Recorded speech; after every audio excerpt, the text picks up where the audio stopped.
எல்லாருக்கும் வணக்கம். நான் ரொம்ப நாளா எதிர்பார்த்துட்டு இருந்த ஸ்டேஜ் இது.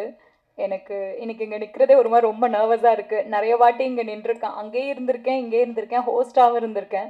பட் ஸ்டில் எனக்கு இன்னைக்கு நிக்கிறது ஒரு மாரி பயங்கரமா எனக்கு படபடப்பா இருக்கு. பிகாஸ் எனக்கு மாரி செல்வராஜ் சார்னா பயம் ஆக்சுவலி. அவர் முன்னாடி பேசுறது எனக்கு உண்மையாலுமே பயமா இருக்கு. ஸோ கால் பண்ணி அவர் சொல்லும்போது, அவர் சொன்னது ஒண்ணே ஒண்ணு தான். என்னோட ட்ரீம் ப்ராஜெக்ட் இது. இந்த படம் எடுக்கிறதுக்காக தான் நான் சினிமாக்கு வந்தேன். இந்த ஃபிலிம்ல இந்த ஃபிலிம் வந்து ஈஸியா பண்ண முடியாது. இதுக்காக நீ வந்து உன்னுடைய உழைப்ப நீ 100% குடுத்தீன்னா, உன் கரியர்ல உனக்கு ஒரு நல்ல படம் நான் குடுப்பேன் அப்படின்னு சொன்னாரு. நீ மென்டலி, பிசிக்கலி ரெடி ஆயிக்கோ இந்த படத்துக்காக அப்படின்னு சொன்னாரு. ஸோ அன்னைக்கு டிசைட் பண்ணேன். ஓகே.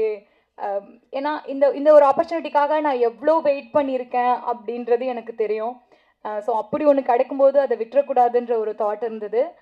சார் சொன்ன அந்த மொமெண்ட்லேருந்து இந்த ஃபிலிம்குள்ளே நான் கம்ப்ளீட்டாக அப்படியே நான் ஹேண்ட் ஓவர் பண்ணிட்டு சரண்டர் பண்ணிட்டேன்.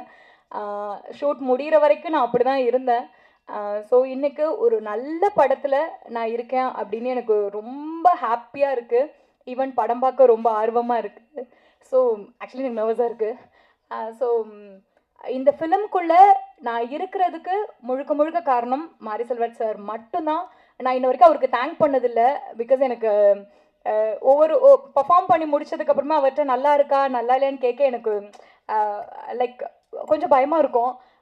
சரி, தேனி ஈஸ்வர் சார்கிட்ட கேட்பேன், அவர் சொல்வார். பட் சார் கிட்ட கேட்க மாட்டேன். சாரோட ஒய்ஃப் கிட்ட கூட கேட்பேன், அவங்க சொல்லுவாங்க நல்லா இருக்கு லைக் அந்த மாதிரி. இந்த வரைக்கும் நான் கேட்டதும் இல்லை. அவரா படம் முடிஞ்சு லாஸ்ட் நாள் அவராக சொன்னப்போ எனக்கு பயங்கர ஹாப்பியாக இருந்தது. மற்றபடி இந்த ப்ராஜெக்ட்குள்ளே நான் வந்ததுக்கு காரணம் சார் தான். அவருக்கு நான் வரைக்கும் தேங்க்யூ அப்படின்னு நான் வேர்ட்ஸ் யூஸ் பண்ணி சொன்னதில்லை. பட் இந்த ஸ்டேஜில் அதை நான் பதிவு பண்ணிக்கிறேன். எனக்கு ரொம்ப ரொம்ப ரொம்ப ஹாப்பியாக இருக்குது இப்படி ஒரு படம் எனக்கு கொடுத்ததுக்கு. அண்ட் படத்தில் இருக்கிற படக்குழுவில் இருக்க எல்லாருக்கும் என்னுடைய wishes and thank you so much.